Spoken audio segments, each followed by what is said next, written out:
How's it going, everyone? Thank you for joining Shop Talk Live. My name is Rick Ramirez, also known as Rick's 2 Cents, along with my fellow co-host Steve from Steve Makes Everything, Hi guys. and Roger from Roger's Shop. I was Howdy, just howdy. reading some comments in the chat here, which are interesting. Well, one Hello of them from is interesting. South Carolina. Philip, Chris Yep, said down good day under. from. Chris, Go ahead. You guys want to read it? Go ahead. no, First down under. Seeing our regulars. It's nice to see everyone. If you have any questions, for sure, let us know. Let us know. Chris needed 2 good days to make sure he was covered. I have tried to work on getting an Australian accent to say good day, and I guess I just haven't perfected it yet. So I Maybe gotta some- ask. maybe some message. Well, I gotta ask, and I don't mean this in a negative way at all, but as a kid, I loved the movie Crocodile Dundee. Oh So yeah, is that like for as an Australian, like you hated that movie or did you love that movie? I gotta ask. Because I loved Crocodile Dundee. It I did- loved it too. it did great things to promote Foster's beer in North America. Well, at least in Canada for a while there. Now I think it's Yeah. pretty hard to find, but because people realized after Dundee disappeared that the beer was actually not that great. There's Well, there's a lot of better Australian beers. yeah, but you can still get them around here though. They call them the oil can. Yeah, you can still get them. It's just nobody drinks them anymore. But there Yeah. are other Australian beers that people will drink. He gave Rocky a run for his money for his knife, right? You call that a Yeah. knife? This Yeah. is a knife. This is a knife. Yeah. Yeah. Rick said, "I'm ready to learn before I forget." So I'm sure we're all getting to that age that you walk into a room and you're like, "Why did I come in here?" That's happening more often now. I did that tonight. I went into we have a big pantry and I was standing in the pantry and I got there and it was like, why the hell am I here? And I actually had to go back out into the kitchen and figure out what I was doing so I could go back into the pantry to get what I needed. It's too funny. Man, getting old sucks. Kevin says, "How are things down under where the spiders will drag you into there for a snack?" Yeah, there you go.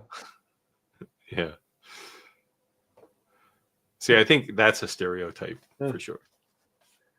It's getting to be Just like all the Canadians play hockey. We don't all play hockey, but Don't lie. Okay. Yes, they do. spring. Of course, it's getting to be springtime now down under. We're getting into fall and getting snow, so it's getting to be spring down there. So Steve, I sarcastically say, "Don't lie, they do." And the reason I say that is because when I went to grade school in Canada, I was so surprised that all the kids bring skates, and on recess there was the ice skating rink outside of the school, and they actually skated. So when I but came that's back to because Chicago, we were I was- in Elliott Lake, man. It's like it starts to freeze in July there. when I came back to Chicago, I think I was the only Mexican who knew how to ice skate. It was like when I ice skated, the whole neighborhood just stared at me like, "Aren't you scared?"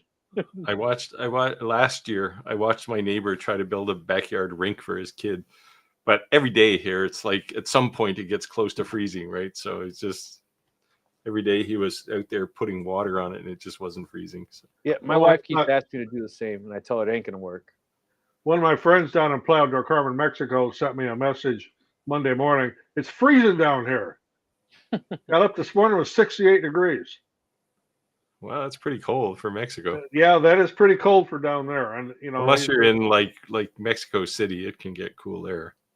No, in Playa del Carmen, that's pretty much unheard of. Generally, you're your at wake up sea level temperature there. in the morning is in the 70s. You're looking a little green, Roger. Well, that's because of I don't have my studio lights. Oh, okay. My lighting I've been doing photo shoots for Christmas for people and portraits and that, and I did a big photo shoot last night, and all my studio lights are still in my truck because running all over with the wife today for doctor's appointments. I didn't have time to get set up, so it's just ambient can lights that are in the ceiling down here tonight. A different type of photo shoot than Steve normally does. Well, he told me he was going on a photo shoot, and I was getting ready to go down to the local store to buy the latest edition of GQ to see him on the cover. Yeah, I have fabulous lighting. I gotta say, for good reason. So this comment was the one I was reading. Go ahead then. Read it. Just Alan Jones says he had an interesting week last Wednesday during the podcast. His Apple Watch alerted him that he had a heart issue. I've had this happen, and it's terrifying. After a few days in the cardiac unit, I'm back to another podcast. While we're happy about that, I didn't Yep. have to go to the cardiac unit, but it is like I was watching television, and all of a sudden I get this buzzing alarm thing on my watch, and it's like you're about to die, and it's like, holy shit. Were you watching porn? Be honest. No, I was watching some bad movie. Exactly. It wasn't Some bad porn. movie. I mean, like a bad Hollywood movie. Oh, I forget okay. what it was, but it was terrible. Hey, Jim. TTC 1940. Good evening you from Chicago, in Roger and R's backyard. Thank you for joining. Yeah. So I gotta ask again, what's the story with the Indiana Jones, man? I mean, not with why did I say Indiana Jones? Why am I lost for words? What was his name? Crocodile Dundee. People from I'm sure Australia, it'll were pop you up in the fans of them or comments. not? Chris no doubt has wonderful things to say about Crocodile Dundee. Yeah, boom chakalaka boom. I got my son saying that all the time. Boom shakalaka. That's funny.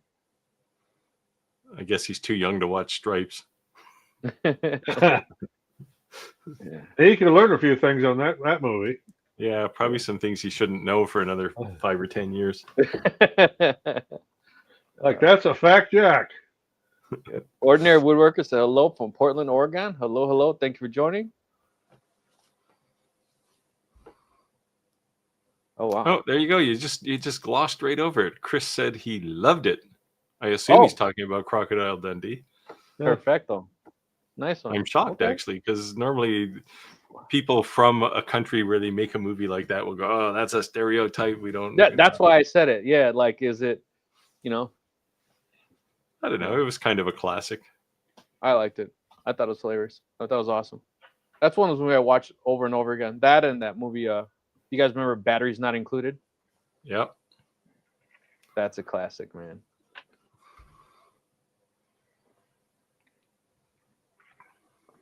He said he's on a heart monitor, doing better. But man, glad to hear. Glad to hear. Man. Hey. I guess it's good to find out early than find out late, right? Yeah, it's better to find out too early than too late. Exactly. Oh, Paul is back. Yeah. Paul says, "Good morning from darkest Belgium." I wonder if he's getting. I wonder if the Northern Lights are getting clear over to Europe, because I was looking at the polar thing this morning. I mean, we're getting a hell of a show here in the Northern Lights. I mean, the sky is just all red and green. It's just brilliant in the north. Today's the brightest day of the week. Yeah. Yeah, my wife took some photos last night, and it was all right. But tonight, usually where I live, anytime there's a celestial event of any sort, it's cloudy. It's just how it is. Like what Chris says here. Foster's beer is a beer we make for those that like weak beer. Aussies don't drink it. You know, it's the same thing about, Corona. Yes. It's a very popular beer. Mexicans don't drink it for the most part. Yeah, I bet they don't drink Dos Equis either. Corona in Mexico is like Busch in the United States. It's the cheapest beer you can buy. It's pretty cheap here too. Well, my go-to beer when I'm in Mexico is Superior, Victoria, and Indigo. What about Sol? You like Sol? Yeah, Sol's okay. Sol's not bad. Sol Tecate. In fact, the guy that our friend that we get the condo from down there has always got a 12-pack of Tecate Light in there for me, so I can watch my belly. Here you go, Roger. Here's a follow-up comment to your comment. Yeah, I think Aussies drink warm beer too. Actually, I can drink warm beer. If you're ever in Germany, that is actually quite common. Well, most of Europe, right? It's like, even in the UK, it's like it's in the basement. Like they have the thing in the basement, the keg in the basement, but it's usually like 18 Celsius. So what's that, about 65 degrees or something? Yeah, So you're it's not not going to. it's not cold, but it's not terribly warm either. Chris says, "Oh no, that's Palms. I'm not sure what that is. They drink it at room temp, but room temp it's cold." Well, yeah, room temperature beer is okay. I don't like it if it's been sitting in the sun for an hour. What? No, there's no room temp anywhere in Australia is cold. Yeah. Radui said, "Happy birthday, Rick. Thank you. Thank you. I turned 46 this Saturday. Wow, you're an old geezer. I'm getting there. 50's You know, right around the corner. I really wouldn't mind being 46. Yeah, me too. It'll seem like no time at all. You'll be sitting on the porch in your rocking chair yelling at kids to get off your lawn. I I already don't really do have that. that problem where I live. I don't really Yeah, have but you're any not neighbors. 46. Yeah. So Jody said, "Oh, warm beer is horrid." I agree with you on that one. I will not drink a warm beer. Depends on the beer. Depends on the beer. Yeah. Well, Ordinary Woodworker said, "Well, room temp is warm for me. I like a frozen beer." I'm with you on that one. Yeah, I do. What is I it? do like Coors mine that cold. has like it turns blue when the mountains when it's actually optimal temperature, whatever. Yeah, And not that Coors is like a great beer or anything, but You they can't figured out just that feel the labeling. can and go, yeah, okay, it's cold.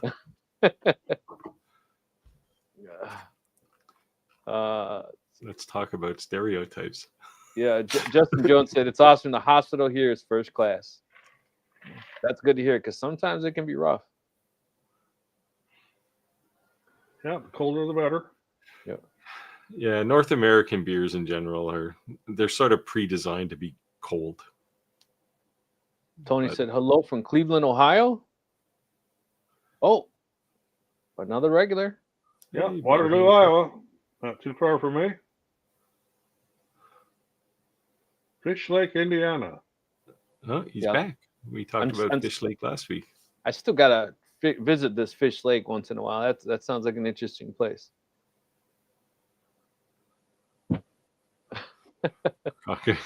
Chris says Crocodile Dundee is just a regular bushy.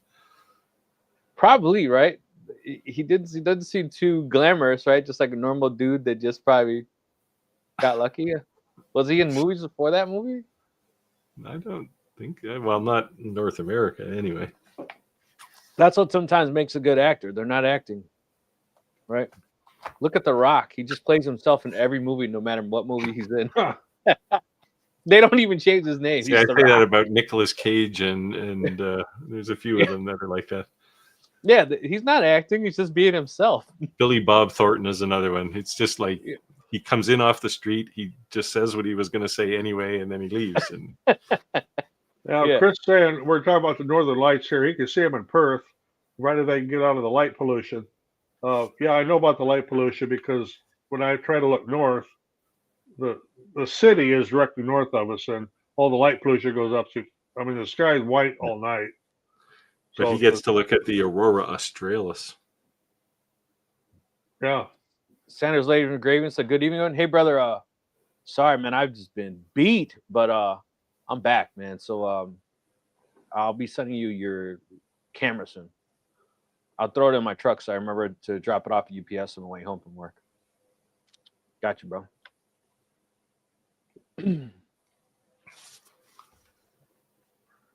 What is this? Moses? Got a new one? Hey, y'all. N6B. Hello, hello. Yeah, Thanks for welcome. joining. Yeah, love soul beer. Of course, you gotta have the lime in it. Yeah. See, I don't drink beer with a lime. Oh, I do. Yeah, like you can't drink a Corona without a lime in it. Oh no, you have to drink a Corona with a lime because that's the only way it tastes good. You need salt and lime. Yeah, but Sol's the same way. I can't. Yeah. See, Modelo to me tastes like a fixed up Corona. Like it has like a nice flavor to it. And beer in general doesn't taste good, right? You just get used to it. It's like wine, other than a sweet wine. Wine's kind of like You learn to tolerate it so you don't get judged by Exactly. your friends. right. You know, and nobody really likes sweet wine because it'll give you a damn headache, right? Like, yeah, it tastes good, but you know, Kevin says he's got a quick question. He's Got an F1 Ultra doing metal business cards. And he wants to know if he can engrave he can engrave one side, no problem. But when I do the back, it will not engrave anything. Really? What would be the difference? I assume you got this in a jig or something and you can just flip the card over, but there's no reason unless no. I mean, are they anodized both sides? Yeah, well, they're not even anodized; they're just painted, powder coated. That shouldn't make a difference at all. The only thing I could think of is there's some on the front side, or maybe it's in the G code for the back side. The only other moving thing it off focus or something, but is there something set up wrong with your layers? Can you open the file like two separate files? Do you have two separate image? Like, I know you're probably, if you're using Lightburn or you're using Xtool software. I don't know much about the Xtool software. On a F1, you're probably going to be using XCS. Well, Xtool Studio now, but does it have layers so you could have front and back? Or you have to open two separate files? There's a few questions here. Like when you turn it over to the other side, can you see the beam hitting the card, or is there just nothing going on? Because if there's nothing going on, maybe there's no layers turned on. Yeah, I think it's a layer issue. If you can see the beam but it's not engraving, then something has to be pulling it off focus between engraving the front side and starting the job on the back side. Beam me up, Lazy Engraving said, "Hello, everyone. As a fellow Australian, I wrestle crocodiles to catch the bus to work." Probably stomps on a few snakes. You just automatically a Billy Badass if you're from Australia. Bobby said, "I would love to see 46 again." Well, we got a thing going on here in the United States, down south, where the iguanas are falling out of the trees. Is it too cold? Yeah, it's cold. Or did you see there was a story? There was a story last year, or the year before, where some lady found one, like it was rigid because it's close to freezing, and she picked it up and threw it in the back of her car in the back seat, and then she was going to take it home, and of course it's warm in the car, and this thing kind of came back to life and got a little rowdy in the back seat. Oh. Yeah, they said squirrels are starting to eat meat. They're attacking those lizards and eating them. They've never seen that before. Wow, carnivorous squirrels. That can't be good. Yeah. That's nuts. Dad joke. You can't just eat nuts, man. It'll just drive you crazy. Sandals Living Great said, "Shout out to Chris Gallagher for his suggestion to move my Lightburn camera USB from the hub directly to the computer. I did lose the camera the last few days." It's really not good to use a hub when you're trying to do something like that. And if you are using the hub, if you are using the hub, you'd want to make sure it's at least a powered one that you have to plug in, so it's not switching the losing so much amps. Yeah, the problem when you put it in a hub is, like, if it's like a 4-port hub or an 8-port hub, you're taking the input signal on USB, which is a serial bandwidth, and you're dividing it by that number of ports, right? So instead of, I don't know what USB, depending on what the bus rate you're saying, right? But instead of getting 4 megabits or whatever it is, you're probably getting 1. Which, if you're pushing 1024 video or even higher, it's going to be not enough, right? So, yeah, like you're pushing it at even 720p. Yep, agreed. Yep, you got to go full bore, or you put in a 10 the USB ports with the red connector on the input side, like a Thunderbolt port. Then you can get 4 proper channels out of USB. Right, but now you're talking a $200. I mean, you can't go to Walmart and buy one for $10. That's for sure. Yeah. Kevin said, "I remember 46 a decade ago." Wow. Come visit Belgium for the beer. Too much choice. There is a Belgian beer. I can't remember the name of it that I do like. Lots of them. Yeah, Rick, you're still a youngin'. I'm paying my dues. I'm paying my dues, man. Good evening from Alabama. That's where my wife's from. Yes. Winston County, Alabama. Yeah, Chris says, beat me up. I hunt croc with a camera. The camera. Yeah. Yeah, names are back to normal for the most part. Well, some of them. So Tim Sands, who may or may not be on tonight, he sent me a link to a YouTube, like a video from YouTube that actually explained what was going on there, and it sounds like eventually everybody's going to lose the proper names, and we're all going to go to ats because they don't want this. Oh, there's Tim right there. Actually, his comment just popped up. Yeah, so it's just a matter of time. I guess I just got updated before you guys, and there you go. Tim says, he's thanking you for reminding him about your 46th birthday. His 40th anniversary is coming up soon. He could potentially be your father. And I've met him. He doesn't look that old. He looks like he's maybe 50. He certainly looks younger than I do. I appreciate somebody who can remember their wedding anniversary. My wife and I, we were out for a walk back in October is when our anniversary is. And I said, hey, isn't today our anniversary? And she went, yeah, I think so.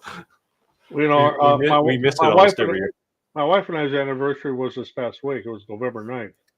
It was our 29th. And both of us forgot. Yeah, we do all the time. I actually had to put it, well, we both did. We put it in our phone so it reminds us on the day, but clearly we didn't get it this year. So where'd Rick go? Man, what a slacker. Yeah. Beam me up, Laser Engraving says, Chris, I have a pet crocodile that hunts shrimp for my barbecue.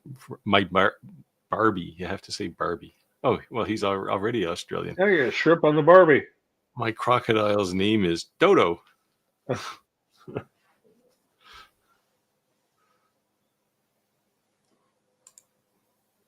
Same settings. Kevin Rich says, same settings for what? Where did we miss? That's with that card he's trying to engrave on the other side. Oh, yeah. Okay. Oh, right. I guess the next question is, are you using XCS or Lightburn? But on an F1, you probably are using XCS. I have had, not recently, but I have had XCS do funny things to layers, and sometimes it messes up the orders, and sometimes it just doesn't play something. So maybe you're just hitting one. Just recreate the file from scratch and just copy the graphics back in there, and it might be okay. I had a little thing with XCS this past week, and I don't know if it was just a fluke.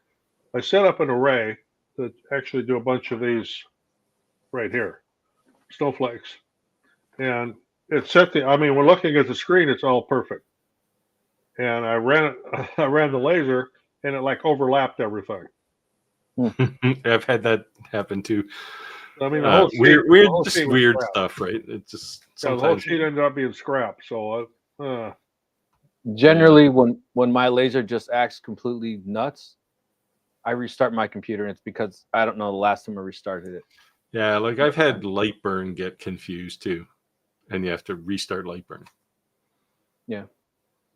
Even though it looks like it's running okay.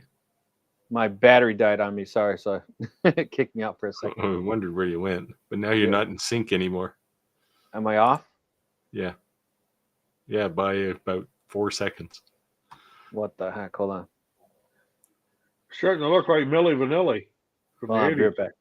So Jim is asking me, I did the upgrade for the Omni X to 10 or 12 watts. Officially, it's 12 watts, I guess. Is there one plan for the Omni 1? I do not believe so. But I don't speak for ComMarker.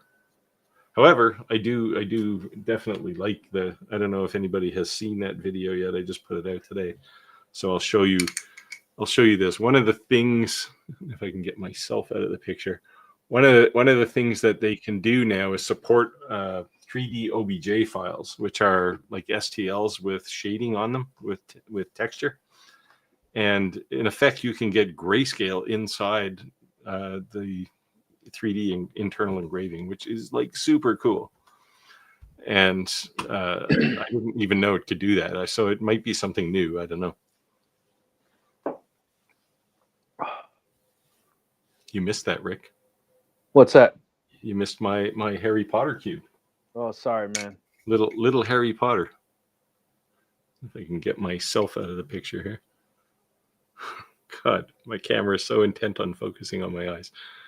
So, and that's actually textured. So you can see his eyes are engraved, but they're dark.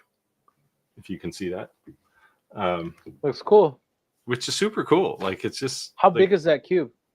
So this is a 2-inch cube. So how much is that blank?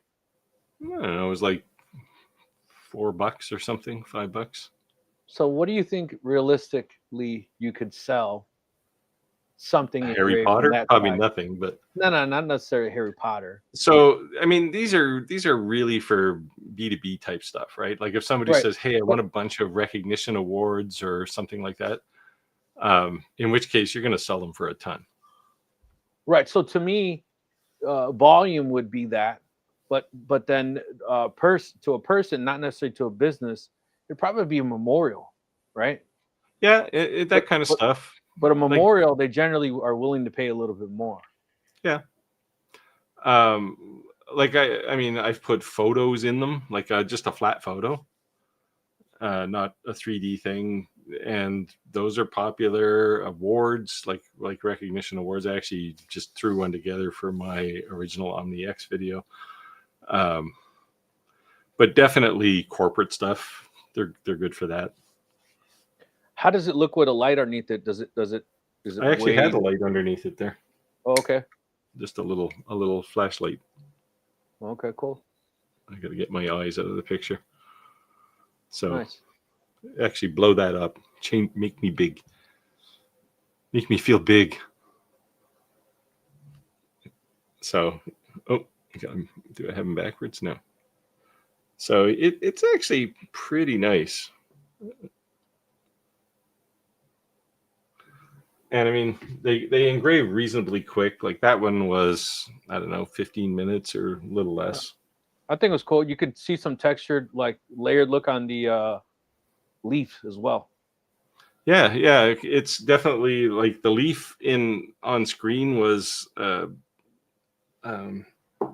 little lighter tint at the top than the bottom in the texture, and you can't really see it on camera because it just amplifies everything, but you can actually see it in the cube that it's a little bit lighter up at the top. It's very neat actually that they can do it. It's cool. And there's tons of OBJ type files if you go to like 3dfree dot whatever it is .net or .com, I'm not sure. There's just lots of that stuff out there. So well, this is getting back to that business card again here, Steve. So okay. So he's using Xtool Studio, 2 separate files. Yeah, that's not unusual. Properly set up. I'd say just recreate well, there's 2 questions, I guess. So if you just started with the backside. That's what I was going to say. Reverse it to see if it does. Does it engrave or is it that file that's messed up? And if it does engrave, then there's, I don't know what to think after that. Yeah, I was going to say the same thing. Reverse. But if it doesn't engrave, I'd say recreate. Just copy open that file in XCS, create a new file because you can have multiple tabs. Copy the graphics to the new file, do all the settings again, and then delete the old file. Yeah, maybe something got corrupted. Well, I've had to do that actually. I haven't had it happen though in Xtool Studio. I've had it happen in XCS. Well, Chris is saying the best beer I ever tasted is a Czech Pilsner. Yeah. And yes. And I try to remember the name of it right offhand.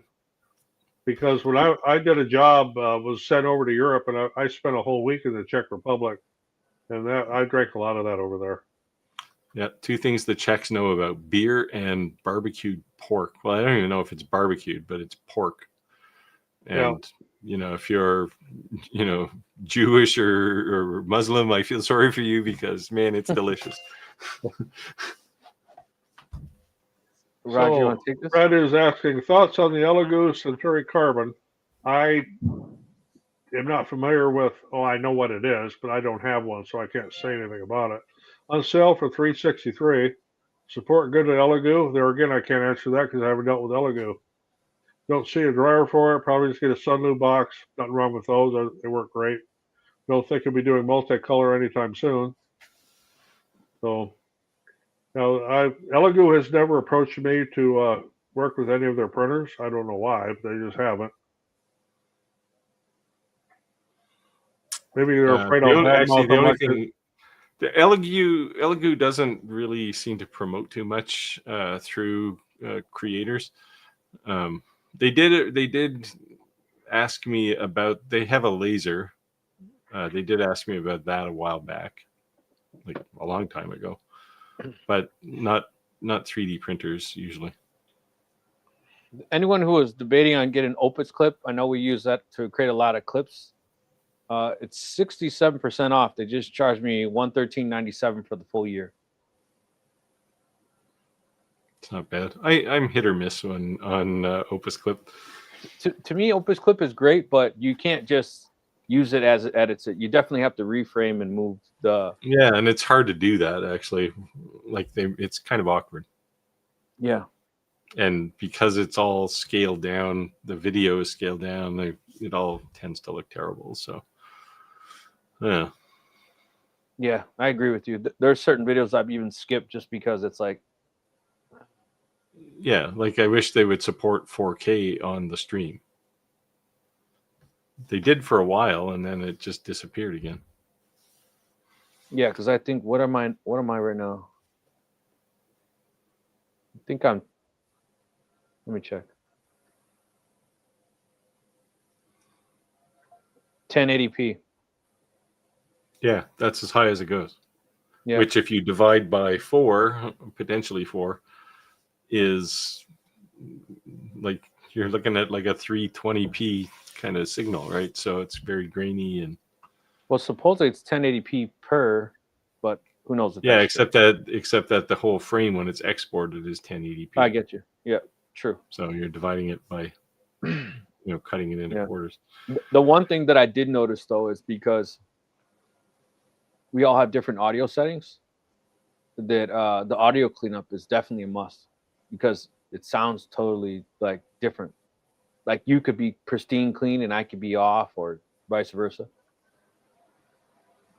So, Yeah. And it could be an export thing. I'm not sure, but I definitely had to clean up more audio, or I clean up all their audios, but the video not as much, just reframing.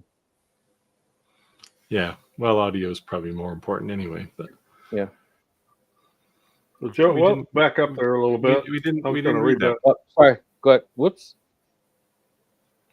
So Jody says, just watched my blue tongue family cross my garden. I don't get it. He's going to have to explain.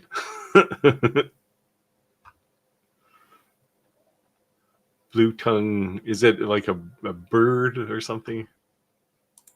I'm gonna start looking things up. Red is asking, I know Bamboo Labs have their own software that people seem to like, and I do like it. Yeah. What does Elegoo have and use? I can say, since you have an Elegoo printer, I cannot say. What Chris said, I love my credit card and I have a what is it? Sunfu, feeding it directly? Sunloo. I use Sunloo filament too. For a lot of stuff. I ordered some bamboo filament yesterday, but I assumed CC was credit card, but then I'm thinking you mean Creality? Probably CC. Oh, Centauri Carbon. Okay. He has one of these. Yeah, Santa Santa's Cruz. laser grid says it was powered by a hub with 7 ports. Oof. Like Steve Yeah. said, apparently too many connections coming to Yeah. one And computer connection. Yeah, and the thing is with a USB hub, even if there's nothing plugged into it, the signal, basically the maximum bandwidth gets divided by 7 in this case. I have a couple of hubs where I can turn individual ports off. So I can turn it into a 2-port hub if I want to, and that helps. But they I've tend to never be seen that big, before. That's and pretty you cool. have to plug them in. So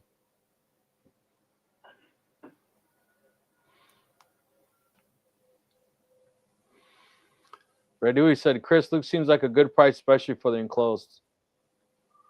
There you go. Core XY. yep, Core XY is the way to go these days. 61. Oh, I guess this is the number of years he's been married. Can't be. Are you 60 or are you married? You can't be married 61 because there's no way you're as old as that. You must have been a child, Tim. Yeah. Robbed from the cradle. Hey, Andrew, are you back in God's country, or are you still on a plane somewhere? You missed Chris it said, I last always week, make sure Roger. my Andrew was calling anniversaries us are from. He was so dedicated. He was calling us from the plane. Yes. Chris said, I always make sure my anniversaries are close to my birthday. It's easy to remember. That's my wife's and I's. Someone gave my wife this like custom pottery, and it has our anniversary date in it. Now let's look at the date. But how do you control this? It's like do you wake up and go, sorry, dear, we're gonna have to get a divorce because my birthday's too far away from our anniversary? Yeah, for sure. That's a tough one. I guess you have to know that going in to the relationship. Ordinary woodworker saying, Radu, I have 2 Elegoo Centauri carbons, no issue. Love them. They're workhorses. How did they get away with putting carbon in the name without Bamboo suing them? Yeah. And Chris is saying he's heard of XCS having problems occasionally with array and column and row spacing. I didn't even bother to do a restart. I just went to move the file over and did it on my longer B1. Gave up. Well, I was in a time crunch. I didn't have time to keep screwing around with it. Kevin appreciated my video today, the upgrade for the Omni X. Thanks, Kevin. It's Nice. I did have some problems with it. So my original laser is a prototype. So when I first installed the laser module, there was no little red dot and there was no way to autofocus, and I reached out to ComMarker, and they said, well, just plug in the sensor cable. And I said, what sensor cable? I don't have one of those. Oh, okay, we're going to have to send you a cable. So I actually had to take my laser apart and upgrade it to a production model so I could get the sensor cable. After that, it worked fine. Yelp Creations. I got a 10/12 watt in now too. Looking forward to trying the OBG files. Have a Crowdy 3D, Roger's favorite scanner that has high things object files. Great video, by the way, Steve. Thanks, Phil. Yeah, I was a little confused actually because they told me it was a 10-watt laser, but when you look on their site at the upgrade, it says it's a 12-watt laser. And I said, okay, which is it? And they said, well, technically we sell it as a 10, but the output power is actually over 12. Okay, well. But yeah, the OBJ files are actually really easy to create because you really don't have to do anything. And they look pretty cool. You're up, Roger. Oh, Santa's asked me, nice shirt today, Roger. Where'd you say get yours from? Wrote it down and can't find it now. Not the one tonight, but a lot of the ones I get comes from a company called daycheck.com. That's ADAYCHIC.com. The one they're not a sponsor. The one I have on tonight, I bought when I was in Belize City down in Belize, Central America. Nice. Genuine. Yep. Ordinary Woodworker said, I've not needed to reach out to Igloo support, so I can't say. They released a statement that they are scalping their multicolor for CC2. Scrapping, I'm sorry. Yeah, I don't know. I'm still on the fence with multicolor, honestly. I mean, sure, but I mean, it's neat, and I do a few things with it, but it creates a lot of poop. yeah, well, it's less if you have two nozzles, but so Roger, but I mean, like I have, like we were talking before we went live, and I have two AMS 2 Pros on my Bamboo, and really what they are is just a way for me to store a bunch of filaments that I use a lot. I don't actually do color very often. So let me ask you, Roger, the whole idea of doing the when you're jumping a bunch of those colors, is that would you like with those what are those dragons or those flexible toys? Is that kind of what you're using that when you would jump back and forth between colors? You seem to create a lot of poop. Well, I haven't got too many things here on the desk, but like these coasters. Whoops. You know, there's 3 colors on that. Yeah, 3 colors on that coaster. So, you know, white, you got green, you got blue. Well, every time it goes to that part of the layer, it has to go and purge the filament that's in the nozzle, then switch to the next color. And then when it's done with that color, it's got to purge that and flip back, go to the next color. And then when you get the next, it just keeps repeating, and you end up with a bunch of printer poop. So that's when on it has the dual head, it doesn't do that. Right? Well, the dual head would give you 2 colors. Yeah, but if you had white in one of them, then the other 2 colors you could switch, right? Yeah. Actually, though, so one of the cool things about the Bamboo slicer is it looks at your job and it will tell you how to organize the filaments in if you have 2 AMSs. Oh, that's it tells cool. you put the white one here and the green one here and the blue one in one or the other of them to maximize the efficiency of it. It's actually pretty cool. Like they did a really nice job on it. So in that case, it might tell you to put the white and the blue in one AMS and the green in another or something. So I'll be joining the 3D Print Club. I announced that before we went live. So you guys will see my I'll be officially the Bamboo Clan with Steve and Roger. So we'll see that soon. Now, having said I don't print multicolor very often, I will kick off the official Christmas season with my little Christmas tree here. And it was printed with black and white. And then the blue star is actually something that gets printed separately. So I'm actually going to print some green ones. I had white. That's why it's white. It was either going to be white or orange. Well, it snowed on it, so it's white. Yeah. It was the best color I had at the time. But I'll print a couple of green ones. Raddy's asking Chris Gallagher and Ordinary Woodworker, what software do you use for sulfuric carbon?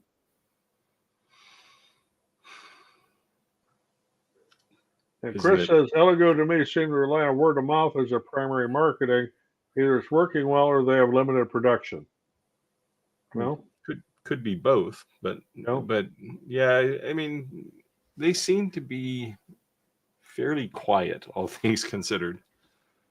Elegoo Slicer, I think, is Orca Slicer, I think. They all use Orca Slicer. Like Bamboo's is Orca Slicer too, right? There you go, Steve. Beam Me Up Laser Engraving says, just for laughs, new video suggestion for me. What did I do? Build a ridiculously large 3D print.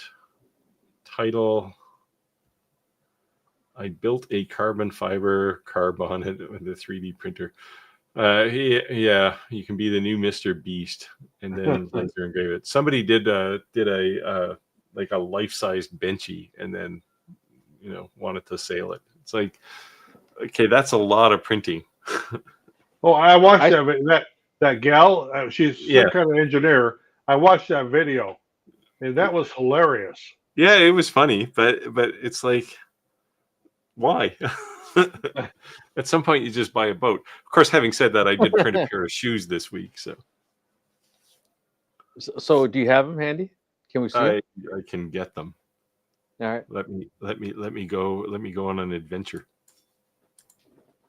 Lizards and actual blue lizards with an actual blue tongue. Yeah. Okay. Yeah. Centauri carbon. Yeah. Elegoo has its own software based on Orca. A lot of the developers now are basing their slicing software on Orca. Lizards and a she. I won't ask how you know, but we'll just leave that one alone. Elegoo Centauri can use their own flavor of Orca slicer, but it can also use Orca slicer.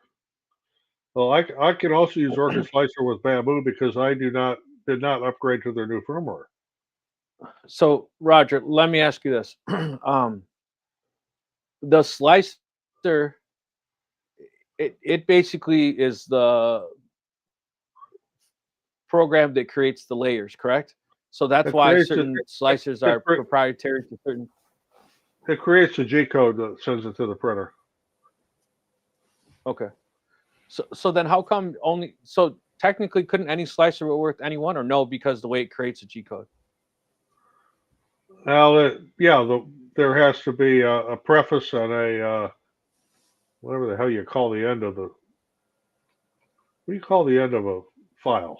You get the preface for the Suffix? beginning. I don't know. Yeah, suffix. There we go. You got a preface and a suffix, and it has to be able to write that to the whether it be a printer or a CNC or a laser. But you can, in most slicers, you can configure all that stuff. And odds are good that somebody will have done it already. And you can So, just Steve, download the question is that for the most part, you can use any slicer for any 3D printer. For the most part, pretty much. Like some have, well, like the bamboo has multiple colors, right? So there will be some G code for colors changing and that kind of thing. So you can configure all of this stuff in especially Orca Slicer. All right, let's see the shoes. Well, I brought one. Look at that, hold on baby. a second. Hold on a second. Oh, you're gonna bring me large again? So not my design, but it's all TPU. Very nice, actually. They're quite comfortable. Really squishy. Like the heel is about, I don't know, probably 2 inches thick, 1.5 inches thick. Makes me tall. Was that a clap? Jeez, how tacky, man. Did you like that one, Steve? It sounded tacky. Anyway, yeah, I needed I told my wife I was going to print some relax shoes and just wear them around the shop. So they're what are the Crocs? I've seen a lot of people print Crocs. Yeah. But I was surprised, and I've even seen people print the what's his name? Kanye West shoes. Those crazy looking rubber shoes. Oh, yeah. They're so ugly. They look like they're from space. I don't know. You definitely are trying to make a statement wearing those shoes. Yeez or something, right? I don't know what the heck they're called. Phil said Allegro Central can use their own flavor of Orca Slicer. But so basically that's what we're saying, basically saying the same thing as before. Like, yeah, so like in the case of Elegoo or Bamboo's the same thing. What they've done to make it their own is they've built all of that configuration for the printer, and then they just package it up. So it's pre-configured. Yeah, it's basically Orca Slicer with their driver in it. Nice. Hey, Andrew. He eventually landed in the hell that is the Toronto airport. Yeah, I feel your pain for that. But I'll be glad you're not flying inside the United States right now. We've got a little bit of a shortage of people that know what the hell they're doing. So that kind of boggles my mind that they even let airplanes go up when 60%. They cut 60% of all flights in the United States, 15% of all flights within the Chicagoland area. That's got to be a nightmare for business. I can't put up any structures because I can't get any FAA approvals, they're closed. So all my work, it I'm was glad all I the live in the- instructors.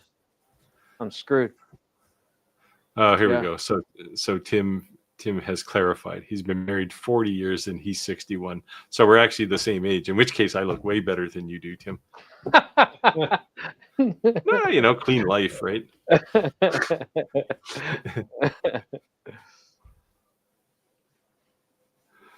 There you go.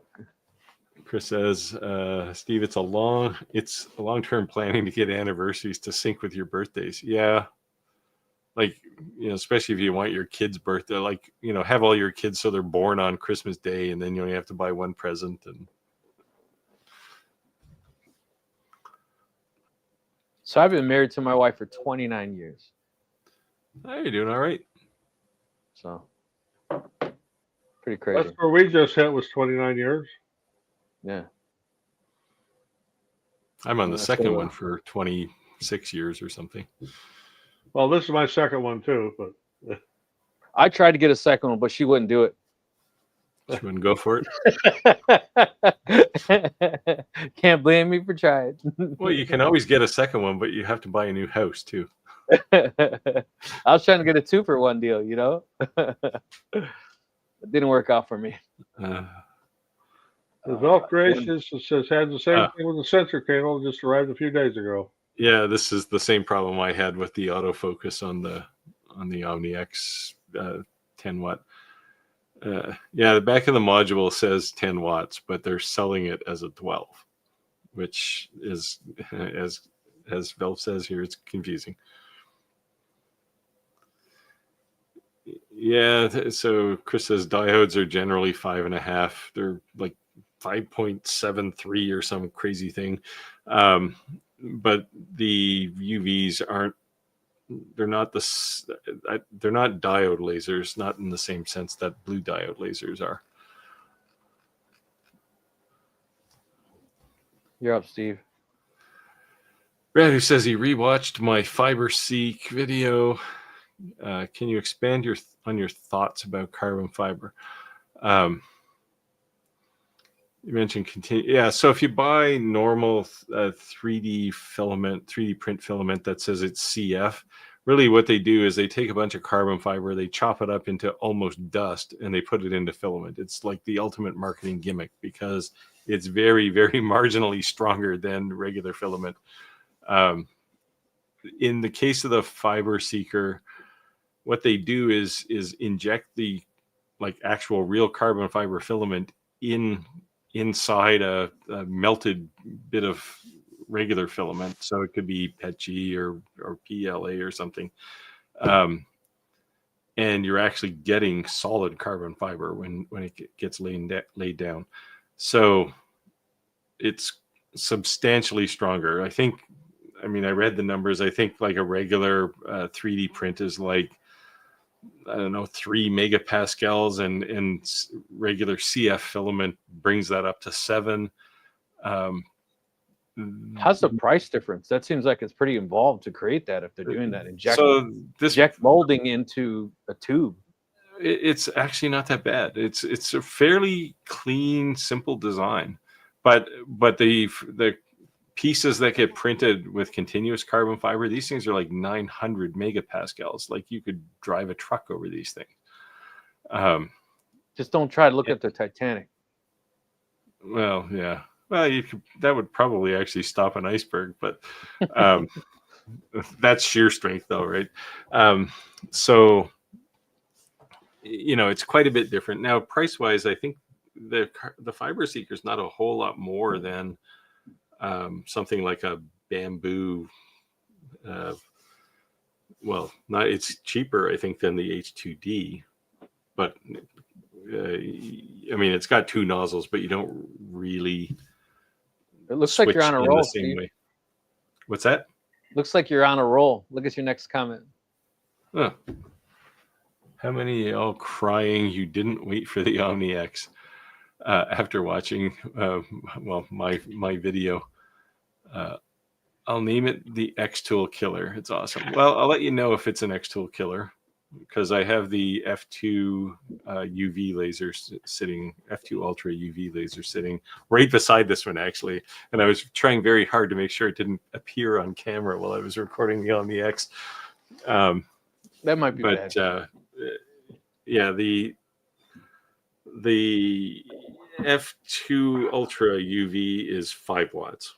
Now I don't know if they're going to have a 10 watt, or I would imagine at some point they will, but the one I have is 5 watts anyway. And it's next on my list. Raj, you want to take this one? Chris saying I use my bamboo AMS for multi-filaments rather than color, as I do.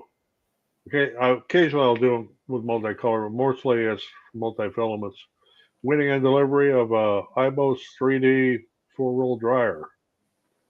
Well, So- there you go. Roger, the multi-filaments, that's the ones where it's automatically a bunch of different colors in it, right? It keeps changing? No, multi-filament is, I could load an AMS with 4 rolls of white. Yeah. And if So one runs out, it goes This to the is next one. what So I what's use that- an AMS for. What's So that? I have PLA in most of one, and PETG or some other filament in most of the other one. So Roger, what's that? The filament then that's like the multicolor, like it goes like green, blue, like you see everyone making those dragons with. Yeah, it's just rainbow colored. Yeah, I actually made some of those dragons, Roger. Let me see if I can find a picture. Everyone's making those dragons. They're selling Yeah, like well, crazy. I didn't want to do it, but it was somebody challenged me. So let me share my screen here while we're waiting for Roger. It's a good way to get rid of just like scrap filament at the end, right? Like, because they don't use a ton of filament. Here, let me show you. See, I actually built a couple of these, Roger. Oh, cool. Oh. And the problem with these little ones in the front was they don't use enough filament to get to a color transition. Like in the copper colored one here, you can just see his toes are a little bit lighter. So I printed the longer one, the dragon, just so I could get an actual color change. But they don't really use enough filament to do. You're going to show that roll? Like color transition. Blow this one over. Okay, this one is it's called Chameleon Mirror Chrome. So as you turn it, of course, my lighting down there is horrible. My studio lights on, but this is one of them articulated lizards too. It looks like the same pattern that Rick had, but this is what filament looks like on the roll. This is just a partial one here, and this is made by Strong Hero 3D. Chameleon Mirror Chrome is what it's called. Yeah, they must have pretty short transitions, right? Yeah. Like the stuff I was using was pretty long between transitions. So that's what people like, and I've made a lot of these. The granddaughter sells them. Is as you turn them in the light, they change color. Yeah, very cool looking. Every single event that I see, every kind of little toy that have those things, the kids are just buying them. Oh yeah. It's well, if you're printing them in PLA, it's not so bad. But if you're printing them in something like PETG, they're an environmental disaster, right? Like we're just making landfill. Yeah. At least PLA is biodegradable. So that filament, that rainbow color, is it? How much is that roll, Roger? It was probably $20. So I thought it was pretty cool. I didn't know this, that in the Bamboo software, how if you're using legit bamboo, when it scans it, it actually will tell you the price it costs to print something. Yeah. Yep. That's cool. But you can do that with other filaments too if you want. Yeah, you can do it with other slicers too. You just put in there how much your filament costs per gram, and it'll calculate your cost. It's cool. But you never think of that anyway. Well, I just think as a noob, if you're trying to sell something, you should at least know what it costs to make. Yeah, well, the filament is the minimal piece of the cost, right? It's the time. Because like that long dragon I had, or the one Roger showed you, is probably like 2.5 hours or something print. That one was done on Ender 3v3, and that's a 4-hour print. Yeah. If I do it on the bamboo, I can do it in 2. Yeah, it's still crazy though. But it's a good thing to do when your printer's sitting there idle, right? If you know you can Yeah. sell these things, you just go, okay, I'll make a bunch of these things while I wait. Right. There you go. How much do you think that uses? Like a quarter, a 16th of like nothing on that roll? Well, this used 1.5. The Long Dragon used 1.5 filament transitions for me, which is about probably 5 feet of filament. Like they don't use very much. Like No, they're doesn't take much. practically hollow on the inside. Oh, okay. Yeah, there's very little infill on them. What was Chris neat said about nah. them is this is not something that you can injection mold. This has to be Yeah. printed like this so it will articulate and move and, you know, turn the head and tail. And yeah, kids just love to fidget with them. Just love it. Yeah. Because it is something that they can't go to a store and buy, right? Like it's just Yeah. Yeah, the one thing that I saw a lot of people making is these bling necklaces, like the big chains. They wear them to like games.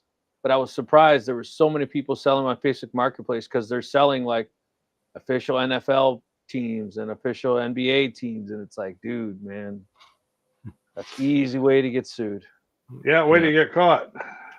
You if know? you're using them for yourself, they're not going to sue you. But as soon as Yeah, you Yeah, put but them like up I in a say, if you're store doing it for somewhere, yourself or if you're giving it to a relative or something, that you can do Yeah. that. But boy, you can't sell that stuff. Yeah. so you're going to get into printing bling chains, Rick? No. I was just so. Big clock on the on the chain. I think you know good at hey Rick, get yourself some gold filament. Go back and watch the A Team a few times. There And you get go. some of them Mr. T chains. I could Be sell all some set. fake grills, right? Yeah. Give Paul Wall a run for his money.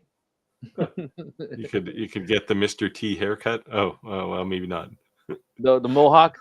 Yeah. Yeah. I'll say I definitely could not do that. Yeah, you're running out of time if you want Yeah. a So I mohawk. went to Facebook Marketplace and just put 3D print, and then went to 250 miles. That's just the max. And I was just looking at what are people selling in my area, what are they selling for, and then looking at the reviews, how many they're actually selling of.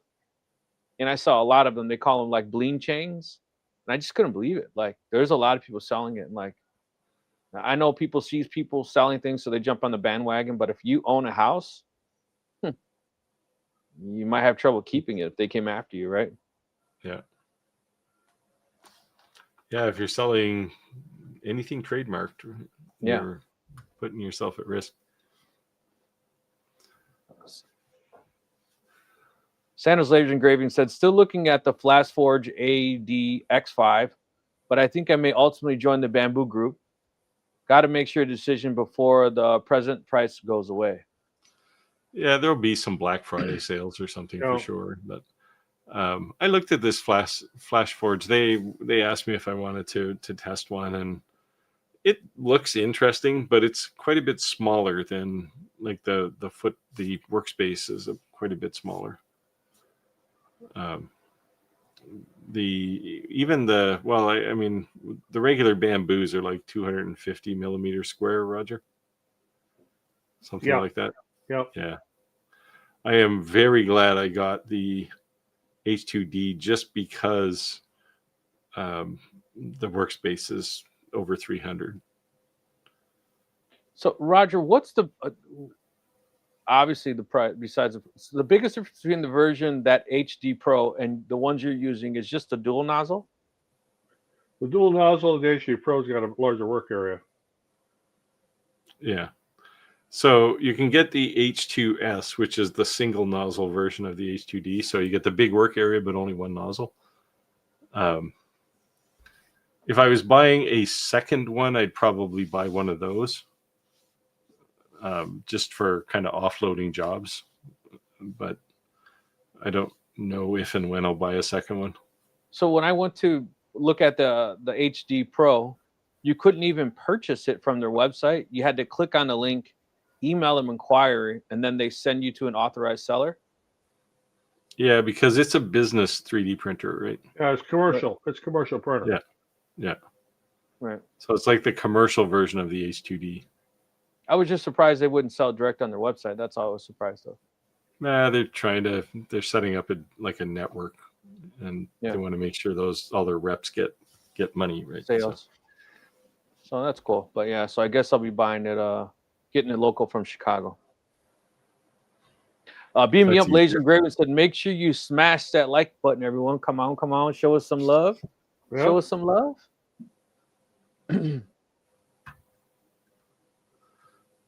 Well, like them shoes. So these are actually they're not my design. Let me get the design for you because they're on Maker World, and He's not showing the other same, side with the big swoosh symbol on it. well, you can find those on Maker World too, but like if you just go to Maker World and search for shoes, you'll see them pretty quickly. So how did But you the guy who size? designs these actually seems to design shoes for a living, and these ones are the bubble berries, and then he also has ones that look much more like running shoes that are called the whale berries.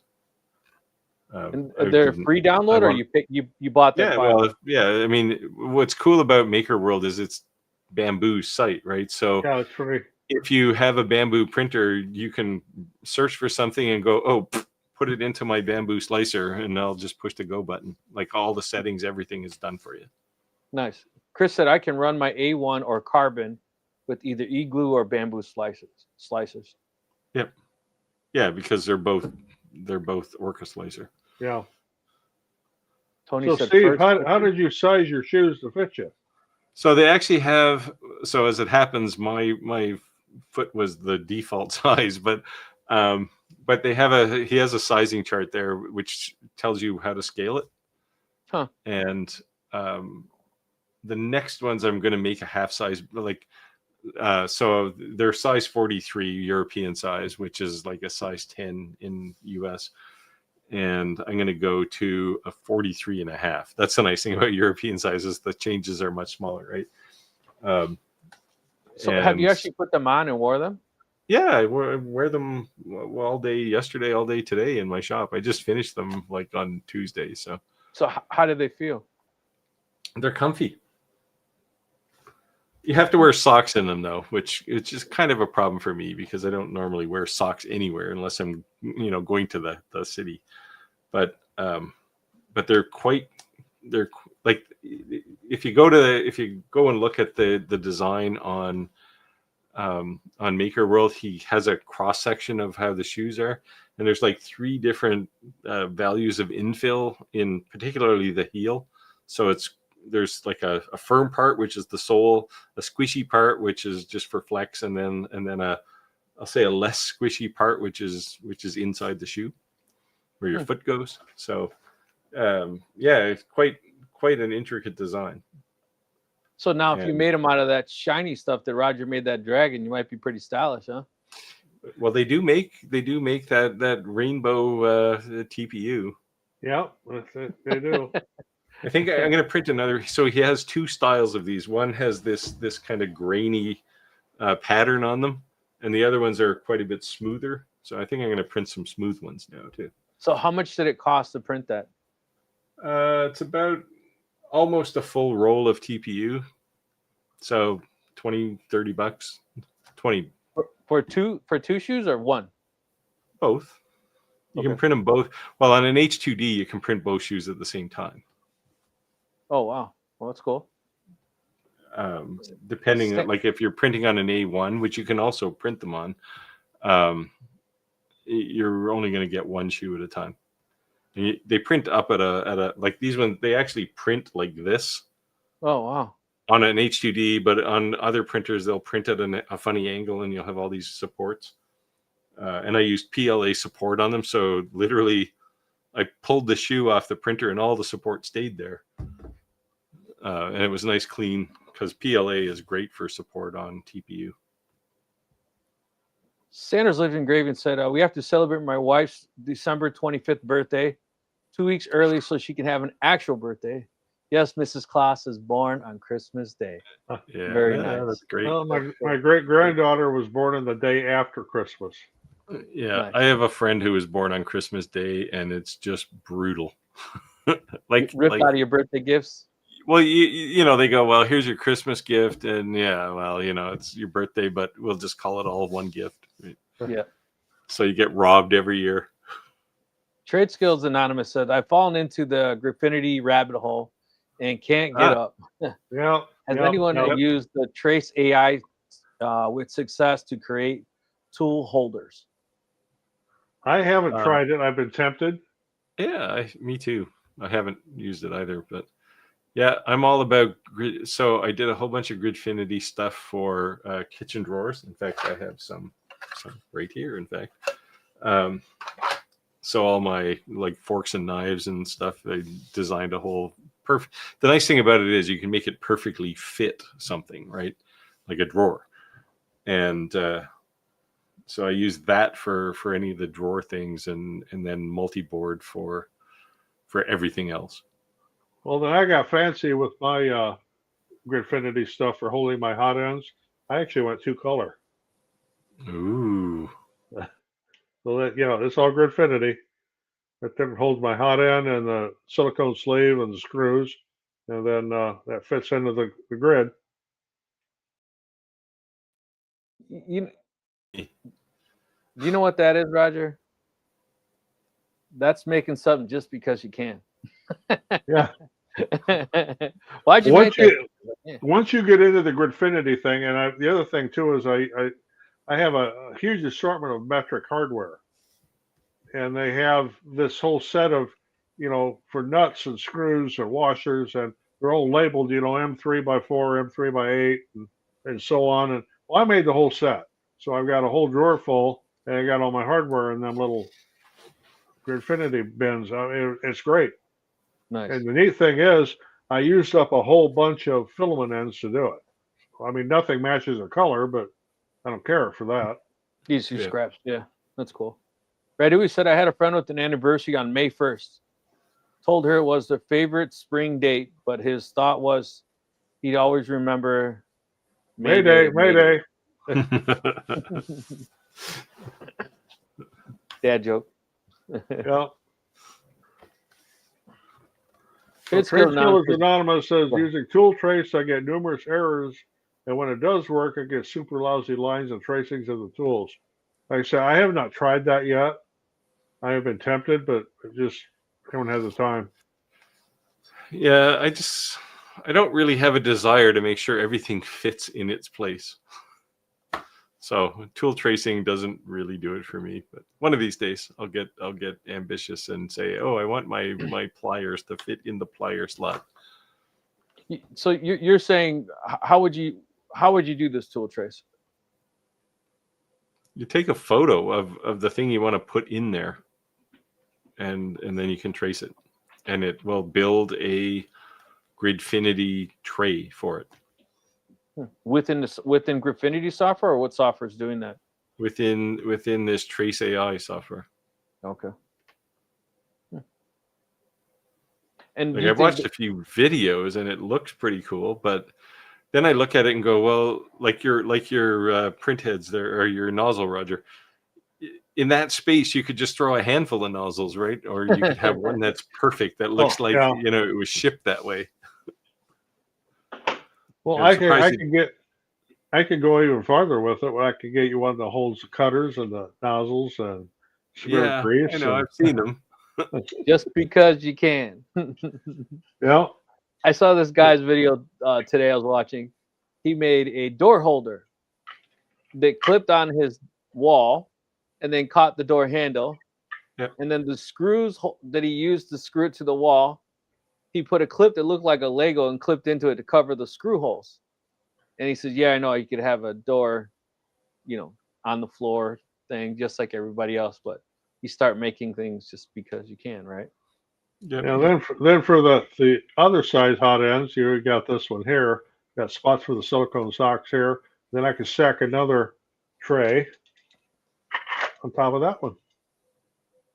Yeah, that's the thing with these. They're nice, and you can design them so they're stackable. ABT Marketing said, hello, I'm here. Hello. Thank you for joining.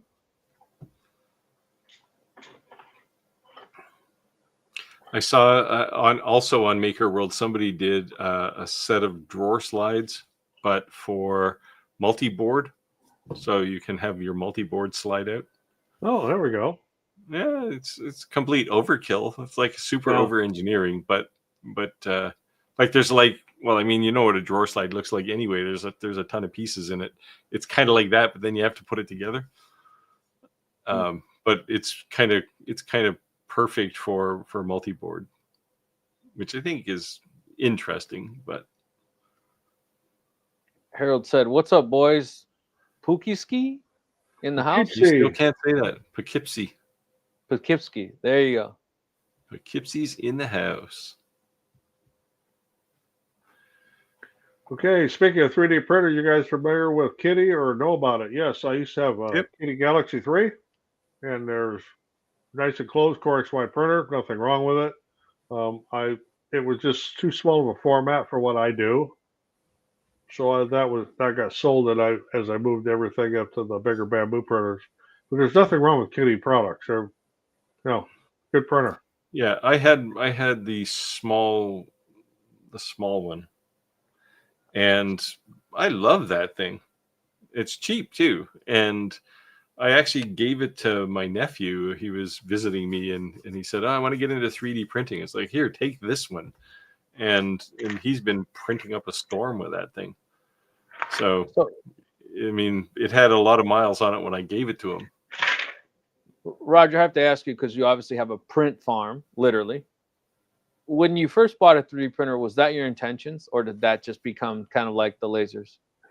It was kind of like the laser business. It became by accident.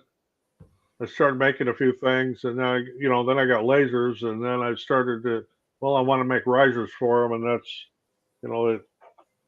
these things here, that's a huge business for us. I make risers for all different kinds of lasers and mounts, and then that just snowballed, and I had so then I bought another 3D printer. Well, then I couldn't keep up, and for a while I had a dozen of them.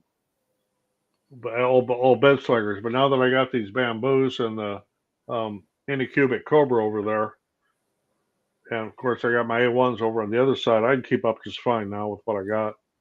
Yeah, you Steve, start. what are your intentions? You start to think you need another 3D printer when you want to print something, but the one you have is busy. Yeah. So you buy another one, right? And I think this is a conspiracy in the 3D printer business. They could probably make something that could print these shoes I did in like an hour, but no, if they take 4 days, that means I got to buy like 4 more printers, right? So Steve, what was your intention of buying? Was it just literally for hardware usage in your shop? For me, well, I've always had, but as soon as I could buy a 3D printer, I had one. So it's been, I don't know, 12 years, 10 years. And it's parts for me. Like every time I need something, right, I'll just go design it and print something. Nice. It doesn't get surreal until you use a 3D printer to print all the parts for the next generation of a 3D printer. Like I built a Core XY printer when everybody was still, thinking bed slingers were the ultimate. I built one because most bed slingers are like 60 millimeters a second or something.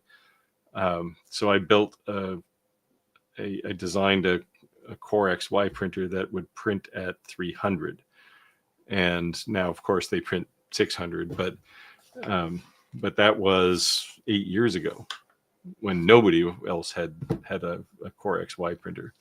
So crazy. It was just about kind of pushing the envelope and yeah, I think it's definitely when you start seeing our military and stuff really starting to introduce that, especially the Navy. You're on a ship in the middle of nowhere. Because they can't get Amazon delivery in 2 days, right?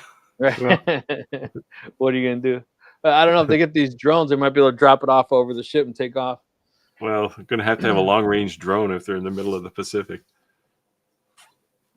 Beam Me Up Laser Engraving said, prediction 2025 as a revolutionary year for making 3D printers and laser engraving. Steve, Rick, and Roger, you're the best.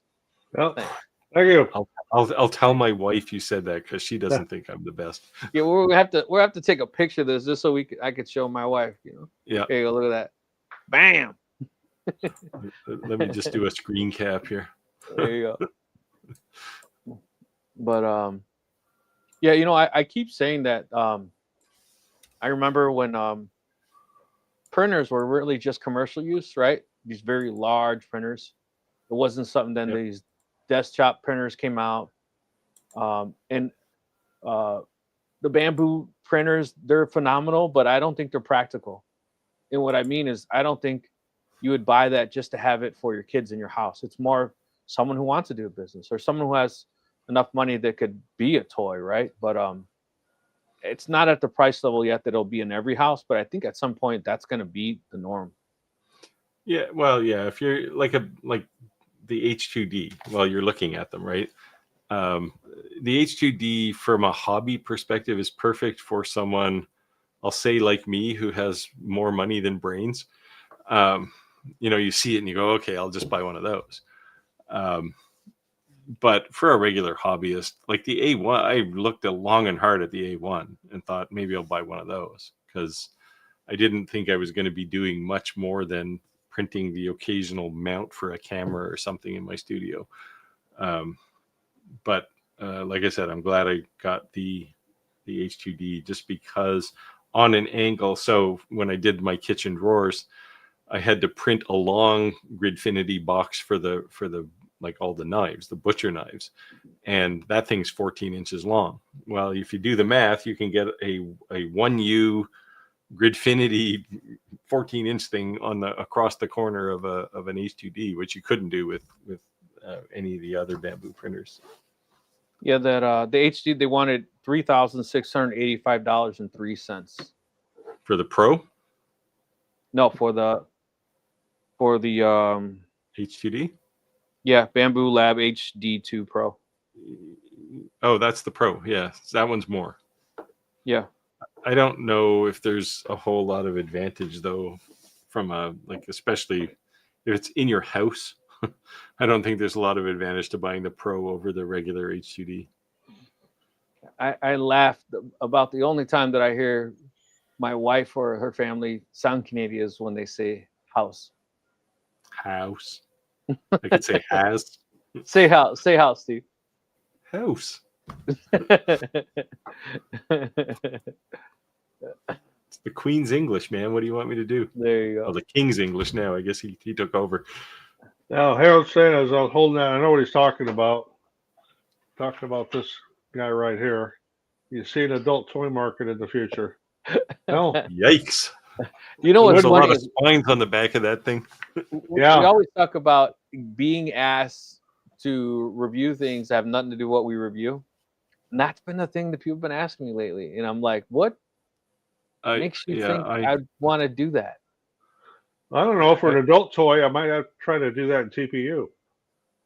I did have some company reach out to me that was selling adult toys, and I showed this email to my wife. I said, "What do you think? Should I do this?" It's like as it is, there's the occasional video where I kind of push off the line of what my channel's about, but that would be just so far off the horizon, right? We had one, I think it was about a year ago, they had this bamboo underwear that they wanted me to demonstrate and promote. And besides the regular, boxer looking ones, they had some that I call them banana hammocks. And I was kidding my wife about it. And she says, "You're not going to do that, are you?" I said, "Well, no, not doing that. Nobody wants to see some 68-year-old guy in a banana hammock." So there you go. There you go. Chris says, Roger, you can do a negative mohawk. Yeah. Negative image up on the sides. I saw this video of this dad, and he said his son got his ears pierced without his permission. And he asked his son, "Why did you do it?" And he said, "I wanted to look older." So he shaved the top of his head. Made him go to school like that as punishment. Crazy. Dads can be cruel.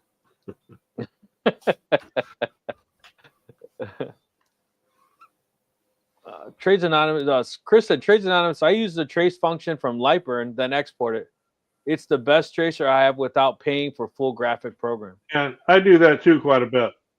I use the trace function in Lightburn, then export the SVG and do other Yeah. things with it.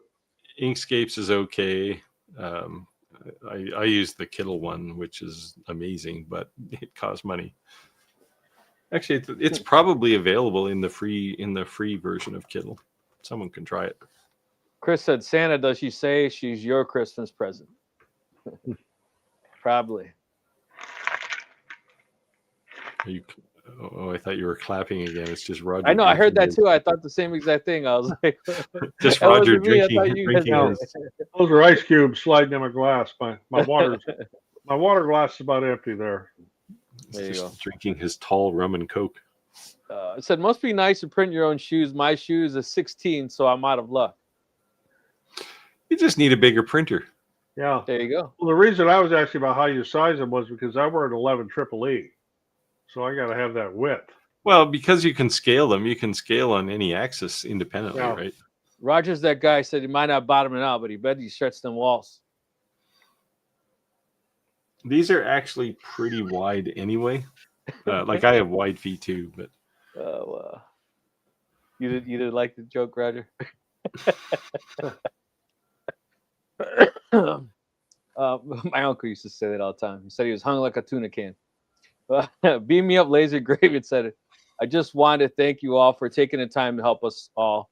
I've engraved engraving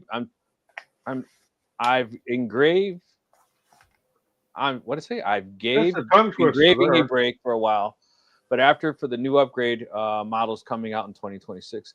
Sorry, I'm dyslexic and sometimes it trips me up a little bit. Well, that's a tongue twister anyway. Yeah. Waiting for new upgraded models in 2026. You know, I honestly expected with this whole Black Friday, Christmas, I kind of was holding off on the whole 3D thing because I thought prices would drop. But I understand the whole tariff thing's kind of scaring manufacturers off. So, you know, I get it. Yeah, I think it's just kind of slowed things down a bit. That's all. Yeah. So as far as things coming out in 2026, I don't know what's out there. I mean, the Alien Cell is coming. There's what's the other one that's like a diode laser, so it's got a gantry, but when you get close to where you need to be, it turns into a galvo. What's that one? That one's coming too. That one I'm less excited about, but well, then We Create's coming up with the Lumos. I'm going to be doing a review. Well, they've had that one for a while, a few months. I don't know what they're It's up an to. alpha. It's still an alpha. Is it? Because it's been there's been reviews out there for quite a while. Yeah, it's great. Trade Skill Anonymous said, thanks, Chris. I'll try that. The AI tool is a bit buggy and more time consuming than I thought it would be. Which is ironic given that it's supposed to speed you up, right? It said it generates a Gridfinity shape in the pockets for the tool. Yeah. That's becoming more and more of a thing, right? These Gridfinity things. Everyone's going crazy over them. Oh, you get down the rabbit hole. Yeah, you'll be. The first time it was mentioned, I was like, "What is that?" And now I hear people talking about it at work. Yeah, I've got like drawers full of Gridfinity now. now that you're getting a 3D printer, once you get into that, you'll be down the rabbit hole too. You know what I did see on the Makerspace, like you can type into DeWalt and they have like every kind of tool holder. Yeah. I told you I wanted to make that wall so I can get all my tools out of the DeWalt Tough cases. I thought that'd be cool. That's what I have in my shop. Is all my DeWalt tools are mounted to a wall. They probably have all those DeWalt tool holders for multi-board too. And you can just print multi-board is like the ultimate pegboard. Okay. And you can print, there's like millions of things. Like I printed an entire set of drawers for things, and you can configure the size of them and the length, the depth, and they're in the bottom of my 3D printer cabinet. I've got a whole set of drawers in there. So the rabbit hole I go is what you're saying? Yeah. Yeah. So immediately buy a few spools of whatever color you want something to be, because you're going to print lots of stuff Okay. with Gridfinity. So general hot ends, what's the difference between and what are they made out of? A specific hot end for different filaments? I stick with one particular hot end, and that is hardened steel. I do not use brass hot ends anymore on anything. No. Of course, way back when I first started 3D printing, that was your only choice. And Do you brass have the- hot ends wear out quickly. Do you have the high flow bamboo nozzles or hot ends? I have one. I Yeah, haven't used it yet. Oh, I was going to say, is it significantly faster? E3D just came out with a bamboo hot end too. They say is even faster. But I don't know how fast you have to go. You push the button and you go for a coffee and lunch and a nap, and you come back a day later. Have you tried printing anything at ludicrous speed yet? No, I don't care how fast it goes. Right, like I just start it and I go away and I do something else. It's really just do a benchy at ludicrous speed. Yeah, What's a but benchy? it turns out like crap, right? A benchy is a little boat that tests all of the functions of a printer. And, you know, how if you're going to get stringing and how the layers lay, and I've got a whole rack of them up here. Yeah, I usually have. I'm looking for a fiber laser for metal, and for transparent acrylic and glass engraving. How about it? You're out of luck for transparent acrylic. If you want to cut metal, look at a Titan 100-watt. Yeah, there's a benchy. That one's. Yeah, I did this one in 3 colors. I was gonna say it's just because I could. Colorful. Yeah, I think you're wishful thinking. That's 3 lasers. Yeah, ironically, yeah, it's as complex as you can get.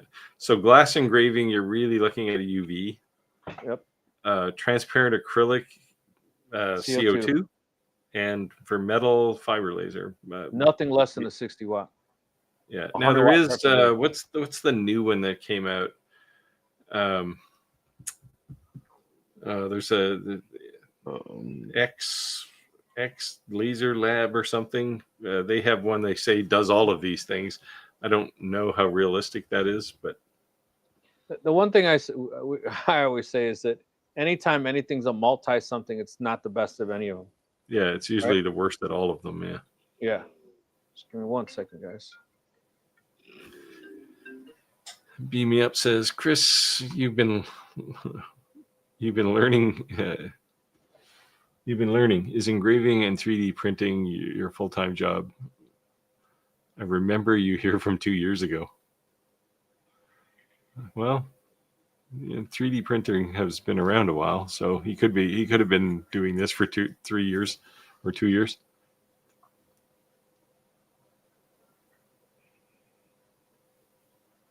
Yeah, hey guys, I got bad news. I have to drop early. Okay. My son's he's not feeling well. He's still that's coming down. When I come down, I have to go give my wife. You gave him the plague. We both, yeah. I'm feeling better, but he's burning up. So I'm gonna go give my wife a hand. But, all right, man. 30 minutes left in the live, guys. Thanks for joining.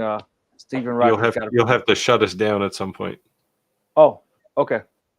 Yeah. I'll jump in the chats. I'm just gonna put him to bed. Okay. Okay, guys. Talk to you. So Chris says, I see Skylar was losing the joy due to sales of items that she lost interest in. So is going back to not worrying about sales. Yeah, well, people focus too much. I read her post today. A lot of the acrylic templates she was selling, because of the quantity and it became what she considered to be more of a job than pleasure. Of course, my whole thing is mass production, so so you can pick up her business. I've got the other end of that.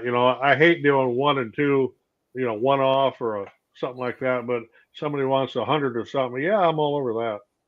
Yeah, see, I'm with Skylar. I tend to build 1 of something,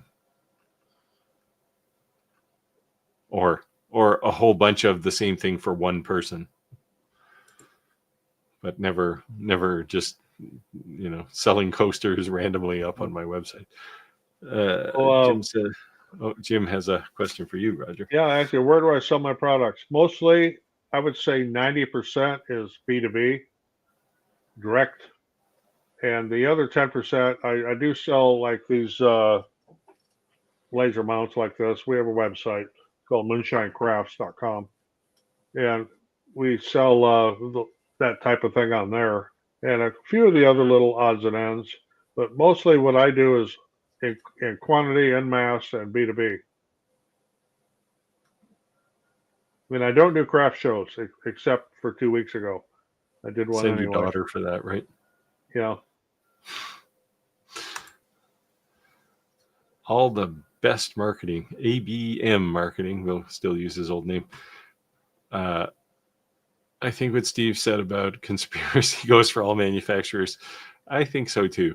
Whether it's 3D printers, engravers, CNC, DTG printers, DTF printers, embroidery machines. Yeah, I don't know. It's just like they're trying to get you to buy another one of what you already bought a lot of times.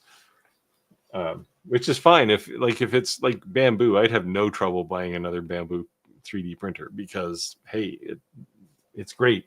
And I'd only buy another one because I needed another one, as opposed to, like you'll see 3D printers aren't quite so bad. And they used to be, but they're not so bad anymore. Laser engravers, this was my gripe about diode lasers, is they'll build you a laser. And I mean, people who are already talking about, buying the Omni 1 instead of the Omni X. They sell you one and then they come out with something better, right? And then they tempt you, and it's just I mean, I guess they got to innovate, but it's kind of a sleazy way to do things. But I don't know. I mean, I think if you have like an Omni 1, I don't think you'd have any trouble selling it to buy an Omni X if you wanted to buy an Omni X. My thing with like the 3D printers, and I've got one I'm going to give to my granddaughter over here. It's my very last Gravity printer that I still have. I'm going to be replacing it with a bamboo printer. It might be HUD, but otherwise, Okay. I don't really need any more the printers. I can keep up just fine with what I've got. Yeah. Figured you'd go for the new P2S. I actually was kind of looking at it, but yeah, it wouldn't be a bad second printer for me. Well, yeah, I got do 5 printers, but I only use the bamboo now. And I do have the Anycubic Max Pro up in the loft up there if I want to make something really big. So I may not necessarily need the HUD. The dual nozzle is kind of intriguing. Yeah, I'm going to test the Anycubic has this P1 printer. It's a resin printer. But the cool thing about it is you can print 2 different colors of resin at the same time. So 2 different jobs. Oh. On the same plate. It's kind of a industrial business type laser designed for dentists, so they can print the plate on one side and the teeth on the other side for doing testing, like fit, before they send them out and cut them out of glass or whatever they make teeth out of. I guess it's ceramic or something.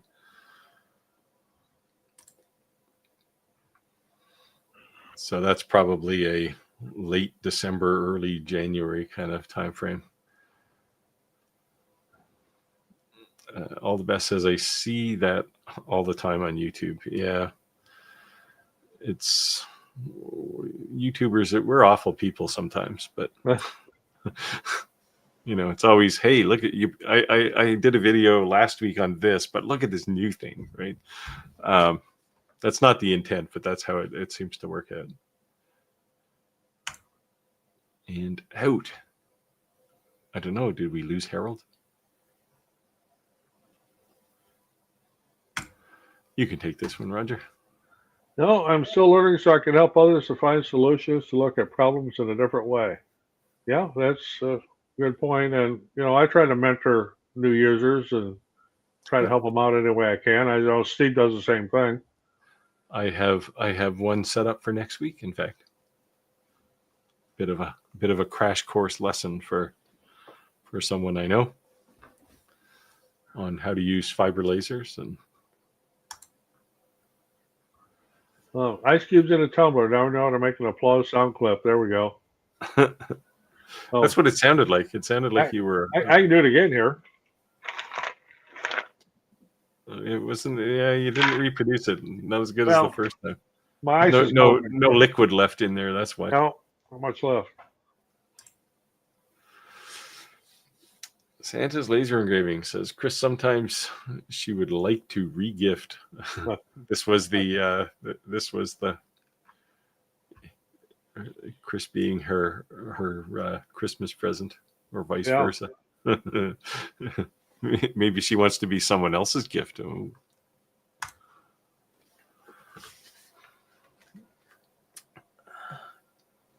Did you test the Gweike 50-watt fiber laser or closed models? I haven't. I don't have a fiber laser, so no. I mean, I don't mind my fiber laser not being closed in, but the Omni, I like the fact that it's in a case.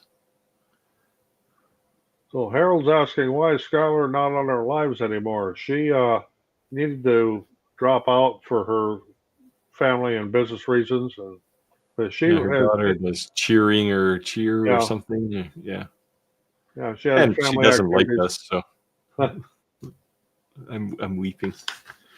We miss Skylar. Skylar was great, and if you join our Facebook group, which you're seeing scrolling across the bottom there. She posts all her stuff that she works on there, and she does some pretty cool things. Yeah, her work is absolutely incredible. Yeah, well, she's got something that I sorely lack, which is imagination. Okay, TTC 1940 is asking, is my B2B using a website or Etsy? I'm struggling as to where to market. It is neither. Neither? It is by word of mouth, because of the different people I've worked with, or somebody will say, where'd you get that? And they'll say, well, Roger made it. And well, who's that? And they'll give them my number, and then, they'll say, hey, we like these coasters, made, how much is it be for a couple hundred of them? Or the round to it, or, there's tumblers, a lot of things we make that it works real well B2B, and I'm not paying any commissions anywhere. It's just, and what I really like is when they pay me in cash.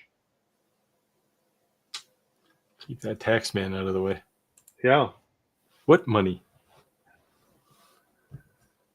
Chris says, if I was a laser manufacturer, I would innovate a new model for each. As a laser buyer, I want a bunch of innovations at once. Yeah, it's a cost thing. I think it's pretty expensive to do this kind of work. And so, like, when companies like Alien Cell come out and they say, hey, we got this new thing where, like, they have kind of built-in accurate positioning on their workspace for jobs. That's kind of cool, but I bet you that was not an easy thing to develop. A lot of software tricks going on in there. Oh, Harold was making fun of my accent. Oot. How's that? Oot and a boot. Beam me up laser engraving is to Chris. It's honestly, one man's need is different to another. If there isn't a one machine that does everything, fix. One of each, you work with different materials. And I do too. I got a fly down here. It's driving me crazy. And that season's supposed to be over. We're not supposed to have flies. Much less down here. You can print yourself a fly swatter. I actually did that once. Or you can go to the dollar store and buy one for like $1. So Michael is asking, do I use that Farm Loop app to do large print quantities of the same type of prints. No, I don't. I print things in batches and the next batch, because my batches, I fill the bed, literally fill the bed. So I'm looking at a 12-hour print time usually. So I just let it, run, and I'll come down the next morning and clear it off and hit reprint, because I can do it right off the screen on the carbon printers. I don't even need to mess with the computer. So you don't sit at your desk and watch your screen and monitor all your printers at the same time? No, if once in a while, if I would get something that the LiDAR is saying, this don't look right, I'll get a notification on my phone, and then I'll come down and I'll look at the printer, and with one exception, it's just kind of been a false alarm. One time I had spaghetti. That's the one reason for, Bamboo went through this hell of 8 months ago where everybody thought that they were going to spy on people or whatever. But that's the one nice thing about having using their cloud accounts rather than standalone, because you can get notifications to your phone and know what things are happening, right? So you don't have to stand there and watch the thing, although it's always cool to watch a 3D printer print something. But like I've been shopping or something at like a hardware store, and I get a notification from my printer, and I can actually look at my printer from there, which is kind of cool. Yeah.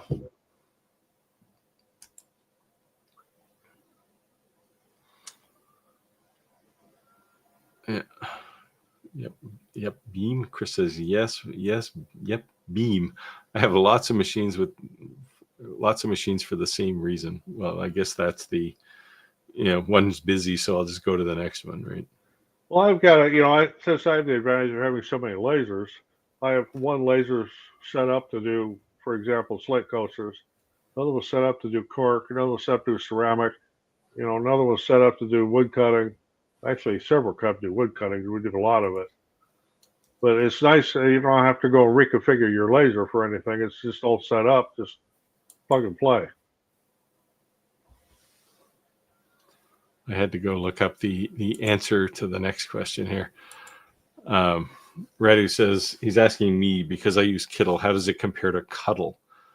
Never heard of that one. I've never used either, so I don't know if they're the same or even similar. So Kittle is more of a graphics design application, and Cuddle looks like it's really just for building SVG cut files. Now, there's a place for both of those. I'm not saying one is better than the other. It's just anything I'm going to cut, I use Fusion to make designs. But although there might be a reason, looking at this Cuddle, there might be a reason to look at it, because it does make some things easier that are a little more challenging in Fusion.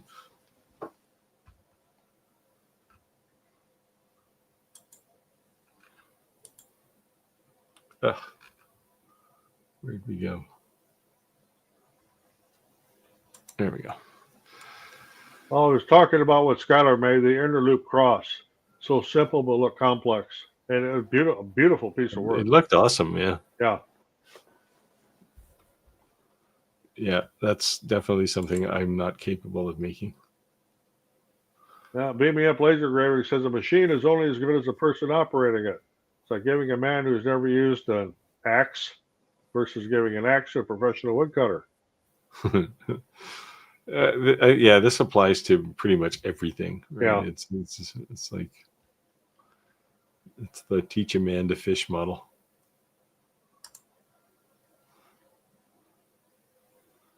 Harold loves it. What did I say? I get a lot of stuff from my channel viewers. Well, I got this laser and I put this in, and it goes and runs all over the place, doesn't do anything, and they give me their settings. Well, I say, you running in millimeters per minute or millimeters per second? Yeah, we've all made that mistake. Yeah, usually they're trying to run millimeters per second, and if you're trying to cut something at let's say 100% power and 500 millimeters per minute, you put a 500 millimeters per second in, you're lucky if you're ever going to get a line. or keep your laser stable. Yeah. Oh, he thinks all the flies migrated to Perth. I don't know. That one down there is being damn annoying. Lies. Harold says the company I used to work for, Precision Valve, they had the nicest people. They all love all those guys in Ajax, Ontario. I used to live north of Ajax in Ottawa, but been to Ajax numerous times. It's kind of a industrial community outside of Toronto.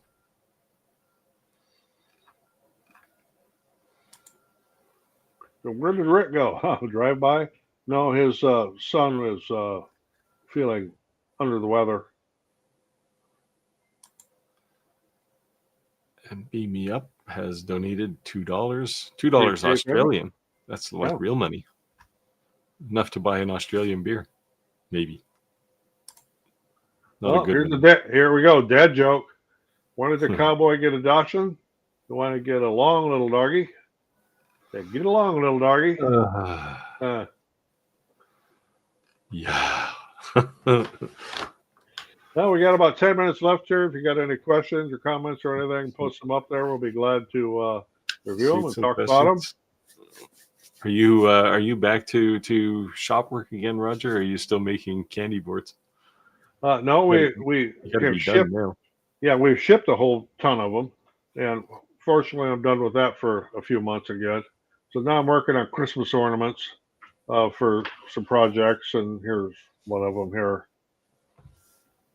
Little laser cut angel that children will in a daycare will color however they want. And then we've done a bunch of these snowflakes like this here. And then we have done a bunch of Christmas trees that are 2-piece. So it's kind of like a 3D look. And the kids will color those. And big market with the daycare centers. They just love this stuff because it's simple projects. They use water-based markers so that if the kids decide to color each other. And they will. Yeah, they will. They will. Beam Me Up says he's got a question about the Omni X. Well, don't hesitate. Yeah. Put it in the comments there. Yeah, I might do a Christmas video, some Christmas decorations too. We'll see. I want to do a project video for the F2 because it's definitely. I mean, it's tuned to building little projects like that, right? So I might do something. We'll see. How long does it take to do a crystal engraving?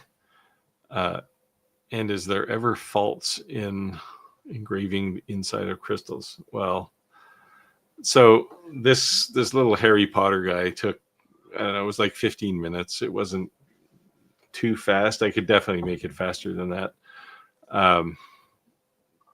As far as faults, most of the faults I've had in crystal are my own. But I have seen, and I could post a picture at some point. I had a failed print, and I stopped it in the middle. It was a globe inside one of these little 2-inch cubes, and I stopped it in the middle. And all along the top edge of it, the glass looks like it's breaking, like it's slowly coming apart. And I think it's because I had the dwell time set too long, and like this Harry Potter guy, the dwell time was 100 microseconds. I think I was using about 800 microseconds on this thing, so it's basically sitting there cooking the glass inside.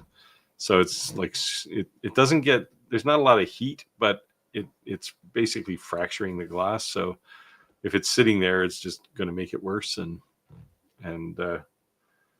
it's got a slow crack, and I fully expect it to come apart at some point in the future, because every day I look at it, it's been there for a week or so sitting on my table, and every day I look at it, this crack is a little bit bigger, so it's got a slow creep to it. I feel like putting some boiling water on it to see what happens.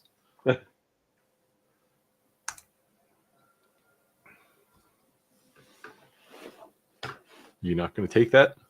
Oh, my question is, when we finish, do I start a 3D print, then laser with diode, CO2 fiber, or maybe CNC?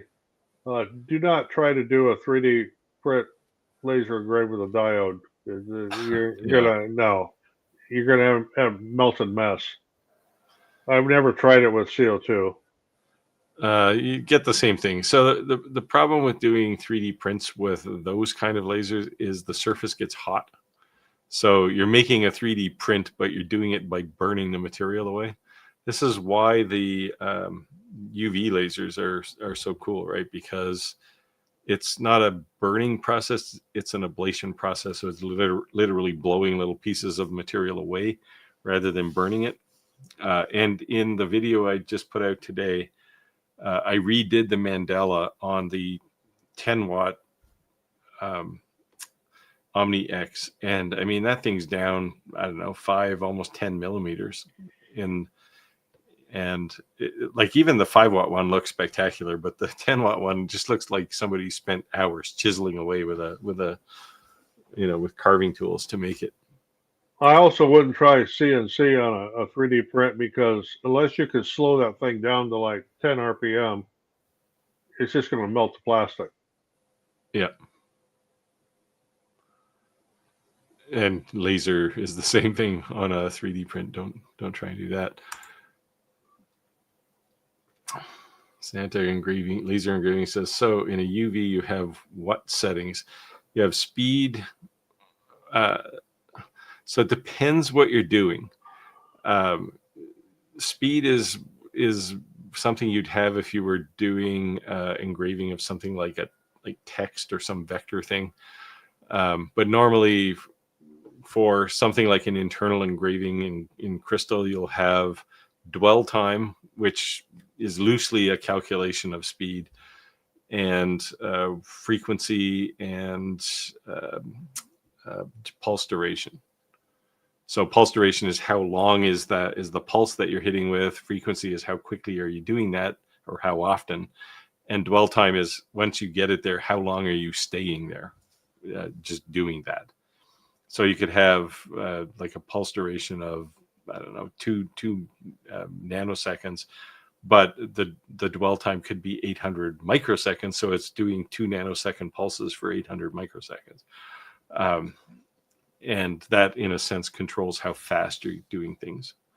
UV is actually pretty simple around frequency. If you leave the frequency, at least of a comm marker laser, if you leave the frequency at 40 kilohertz, that'll do almost everything. You don't really have to mess around too much with the frequency or the pulse duration. It's mostly dwell time to control how much power you put on things and how much speed.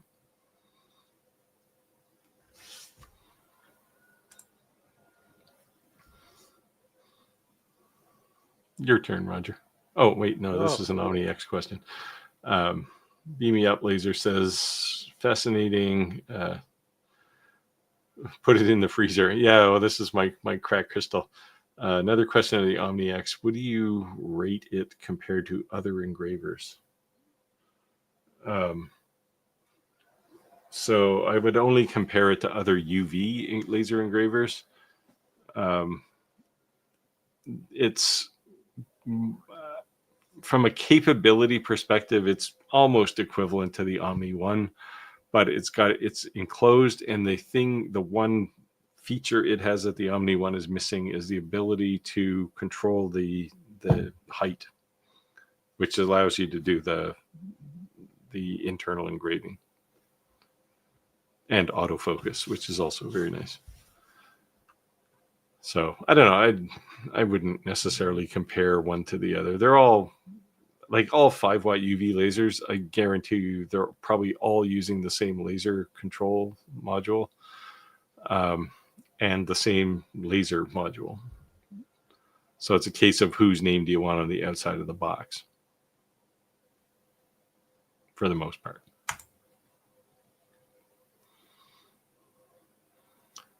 Trade Skillers Anonymous says UV on 3D prints. Yeah, well, yes, UV on 3D prints works amazingly. CO2 just melts it. UV works on everything, almost everything. There's not very many materials that you can't engrave with a UV laser, and that's its appeal. Now you won't get depth. Like it's not like a diode laser where you can engrave a chunk of wood and you can get down a couple of millimeters. You don't get that with a UV laser. But that's sometimes a benefit, especially when you're doing something like glass. Oh, Chris is saying no, he meant start a 3D print, and then while it's printing, do other, Yeah, that's what I do. It's called multitasking. I do that almost every day. Yeah, well, any 3D printer job is going to take at least an hour or more. Yeah. So start it. Like I go out to my shop at like 6 o'clock in the morning, and they're 5:30, and I'll start a job, and then by 8 o'clock, after I've said hello to my wife and had coffee and stuff, I go back out there and it's maybe finished. When we get done with the live stream tonight, I'll start my printers up and then go to bed. And tomorrow morning I'll come down. Well, they still won't be done right in the morning, but they'll be later in the morning. I can unload them. So every one of those is going to at least 10 hours because I've got the beds loaded. Geez, we're running out of time here. We're pretty much at time, so let me just whip through the rest of the questions here to see what we've got. Radu says, "Why did the cowboy?" It's another joke. Yeah. Well, that's the same joke. How far back did I go? Sorry, I'm looking at things here. So I think most of. So Harold, like the 10-watt laser video. Oh, there's Rick. He's here to shut us down anyway.